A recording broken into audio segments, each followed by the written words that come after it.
So yesterday we're trying to compile a list, the list of emails and phone numbers of all the major oil marketers so that we can send an email to them to give us feedback on whether or not they received fuel subsidy from 2016 till 2023. As I was preparing that list, the list was ready.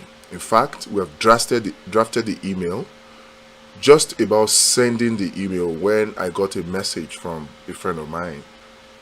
And when I opened the message, what I saw really shocked me and annoyed me. Because when we're talking about the fact that there was no need for this whole fuel subsidy removal in the first place, many people were calling us all kinds of names. And if you go into the mainstream media space, what you hear is people, so-called oil and gas experts that appear to be paid to come and start talking about how fuel subsidy was unbearable for government to bear, that government could no longer sustain it. And in fact, every time I heard this, I was always annoyed. Because from the documents that we obtained about the DSDP arrangement, we knew, and that was when we came out and said that there was no fuel subsidy payment, and that NNPC had not paid any subsidy to anybody. Yet, the Tinubu administration kept insisting that subsidy had to go. And we kept insisting, if there was no fuel subsidy in the first place, if the whole fuel subsidy regime was a fraud, what is the whole point of increasing the pump price of fuel to deal with a fuel subsidy that was a fraud? What is the point? If the fuel subsidy did not exist in the first place, and some people were collecting money in the name of fuel subsidy, and they were coming out openly, according to what the former governor of Bauchi State said, they were coming out in the Aso Rock Villa to meet President Buhari to say that they were tired of making money, of stealing Nigeria's money, that he should remove fuel subsidy. If they knew that the fuel subsidy did not exist, and people were just raising invoices to collect fuel subsidy, if they knew that that was the case, how is increasing the pump price of petrol to make life difficult for average Nigerians, how is that fuel subsidy removal? When what should have been done would have been to go after those that were collecting the fuel subsidy fraudulently to return the monies that they have collected. That would have been the solution. But we're not looking in that direction. I was determined to make sure that we got to the bottom of it and exposed everybody that was involved in the fuel subsidy regime. We have done a list, a compilation of their contact email addresses, and then their phone numbers. So we're going to call and also send them an email. And if they don't respond to the email, we also did a compilation of their addresses. We're going to send them hard copy letters, after which we're going to take them to court. Because we wanted to get to the bottom of it. So what did we do? Right at the point where we're about to send the emails was when I got this message about a probe by the House of Representatives. The House of Representatives ad hoc committee investigating the subsidy regime payments from 2013 to 2022 has said that the profiles of 23 oil companies trading in Nigeria are not known, according to data from the Corporate Affairs Commission. The chairman of the committee, Honorable Mustafa Ibrahim Aliyu, at the resumed hearing of the committee with a couple of oil companies in attendance to explain their role in the deal with the Nigeria National Petroleum Company NNPC Limited, said that they have serious questions to answer.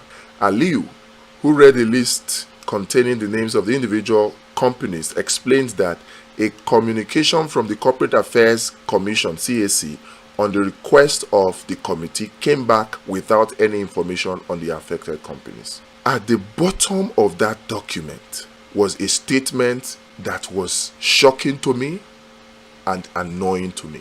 So when I said that there was no fuel subsidy and all the evidences came out to corroborate that fact, that there was no fuel subsidy in the first place and that there was no need to increase any pump price of petrol, because even with the old price of 185, 195 naira per litre, NNPC was already making a profit of over 100 naira per litre. at 195, NNPC was making a profit of over 100 naira per liter. The studies are there, the empirical data are there. In the document that was done, that was presented by Dr. Agbon, it was stated there clearly. But since nobody will believe, since mainstream media will not believe, and the Tinubu administration kept pretending as if there was a fuel subsidy that they removed, we continued, only to find that the House of Representatives had set up an ad hoc committee to investigate this whole DSDP arrangement of the NNPC, and they had investigated this subsidy regime, and they came to some conclusions. And part of it is this annoying one that I will read to you right now, that Tinubu was made aware of, that Buhari was made aware of, yet they still went ahead to dance to the tune of the World Bank and IMF to increase pump price of petrol, to privatize, to devalue Nigeria's naira, to increase the school fees of university and unity schools in the name of signing the student loan bill, to privatize Nigerian company in the name of signing electricity bill. They were just doing all manner of policies to play and dance to the tune of the IMF and the World Bank. They still went ahead despite knowing what I'm going to read to you now. Look at it. Earlier, the committee quizzed representatives of Sahara Energy Resources Limited, Oando PLC, Hyde, and AA Rano, where they took turns to explain contract deals with the NNPC, saying they only lifted crude oil in the direct sale, direct purchase scheme and were not part of the subsidy payment. The oil marketers that were part of the DSDP arrangement, these companies I just mentioned, the Oando, AA Rano, Sahara Resources Limited, they were part of the DSDP arrangement. Now they have come out to say, oh, we only lifted crude oil to give to the refining component of their consortia. And then this consortia brought back refined petrol to give to NNPC, which NNPC now sold to them, that they were not part of any fuel subsidy payment. So what we were even going to send out emails for them to confirm to Nigeria, they have already confirmed to the House of Representatives ad hoc committee that they were not part of any subsidy payment. So the House of Representatives already knew. The chairman of that House of Representatives, Honorable Mustafa Ibrahim Aliyu from Sokoto State, is still a member of the 10th National Assembly. He's still there. The whole National Assembly, they were aware that there was no fuel subsidy payment made. They were. Oando PLC is headed by Wale Tinubu, Tinubu's nephew. Definitely, Tinubu is aware. From what the former governor of Bauchi said, Buhari is aware.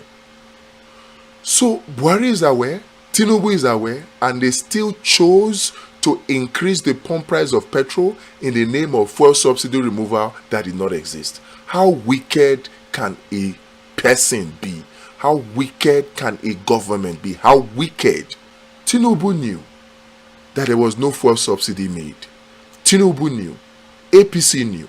In fact, PDP knew. The members of this 10th NAS, they knew. They were the ones that conducted the ad hoc committee Senate hearing to prove fuel subsidy regime. They were the ones that conducted it and came up with this conclusion, where they were told categorically by Sahara Energy Resources, Oando PLC, AA Rano, that they were only involved in lifting crude oil in the direct sale, direct purchase scheme, that they were not part of the fuel subsidy payment. These are the same major marketers whom NNPC claimed that they paid subsidy payments to. These same oil marketers have come to say that they did not receive fuel subsidy. They have come out to exonerate themselves. So if the marketers that are responsible for this DSDP arrangement say they did not receive fuel subsidy, who then did NNPC pay fuel subsidy to?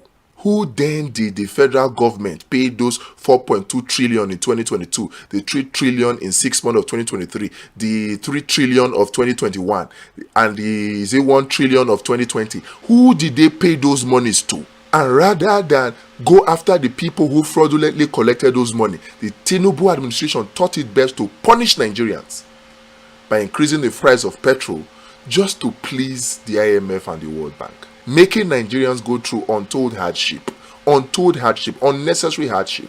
We demand justice. The price for the pump price of petrol must be returned back to 195 naira, at which price the NNPC was already making 100 naira profit. It must be returned to reduce and reverse the inflation. If the Tinubu administration has any iota of humanity left in them, they should revert it and rather go after the people that have fraudulently collected this so-called fuel subsidy payment. So the Tinubu administration, if you have any humanity left in you, if you're not just wicked and just enjoying the suffering that you have brought upon Nigerians unnecessarily, then you should revert the price of petrol back to the original 195 and go after these rogues that were collecting money for subsidy payment for fuel that never existed.